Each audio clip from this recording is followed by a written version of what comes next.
Este aqui é Israel, um dos países mais desenvolvidos do Oriente Médio, mas o seu território tem um grave problema geográfico. Começando pelas suas fronteiras, o país é totalmente cercado por nações que já o atacaram no passado, sendo o Egito na fronteira sul, a Jordânia no leste e ao norte o Líbano e a Síria. Além disso, existem países declaradamente inimigos de Israel, como o Irã, que mesmo não fazendo fronteira já ameaçou o país diversas vezes, além da Arábia Saudita, Iraque, Argélia, Líbia, Kuwait e o Sudão, que também já foram inimigos do país. Isso sem falar dos conflitos internos que acontecem com a Palestina na faixa de Gaza e na Cisjordânia. E um dos motivos para isso acontecer é que todo esse território é muito estratégico, dado que aqui temos o Levante, uma região que se estende desde o Oriente Médio até o sul dos Montes Tauro na Turquia, sendo limitado a oeste pelo Mar Mediterrâneo e a leste pelo deserto da Arábia e da Mesopotâmia. Essa área conecta o norte da África ao Oriente Médio, sendo requisitada por interesses logísticos e militares de diversas potências.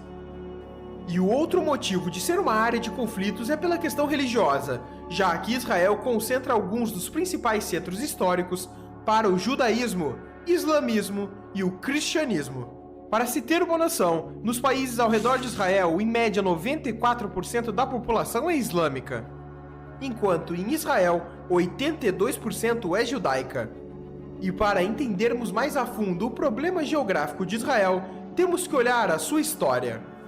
Desde seu surgimento até os dias atuais, Israel sempre viveu conflitos, guerras e instabilidades, justamente pela localização geográfica e por estar em uma região estratégica. Sabendo disso, vamos começar a história de Israel por aqui, em 600 a.C. Jerusalém, atual cidade de Israel, ficava no território de Judá e era cercado pelo Egito e pela Babilônia. Mas foi em 586 a.C.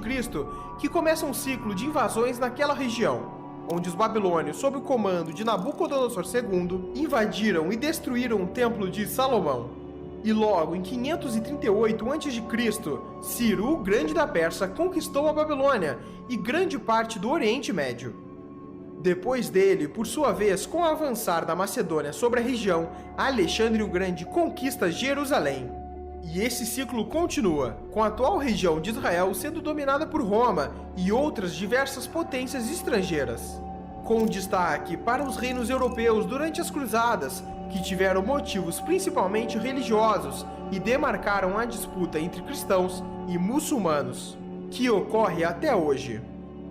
Mas foi só em 1948, com a saída dos britânicos, que Israel proclamou sua independência. Mas ao fazer isso, países árabes como Egito, Jordânia, Síria, Líbano e Iraque não poderiam ver um Estado judeu no Oriente Médio e invadiram o país por todas as suas fronteiras, começando assim a Guerra Árabe-Israelense. E o Estado judeu, mesmo com tantos inimigos, venceu essa guerra, além da Guerra do Sinai em 1956, Guerra dos 6 Dias em 1967, Guerra do Atrito em 1970, além da Guerra do Yom Kippur e tantas outras que ocorreram, com Israel vencendo todas elas. E isso acontece em grande parte pela estratégia israelense de defesa, que por problemas geográficos e por ser um país pequeno e com pouco território, Israel não pode se dar ao luxo de recuar de seus inimigos, já que estaria entregando seu próprio território para os mesmos. Basicamente, a estratégia se dá da seguinte maneira: a primeira etapa é avançar sobre o território inimigo no momento que eles menos esperam, e depois, enquanto uma linha avança diretamente em direção ao inimigo de forma rápida, uma ou mais linhas de ataque se dão pelas extremidades de forma a avançar mais rápido ainda, cercando o inimigo e não o deixando penetrar em seu território.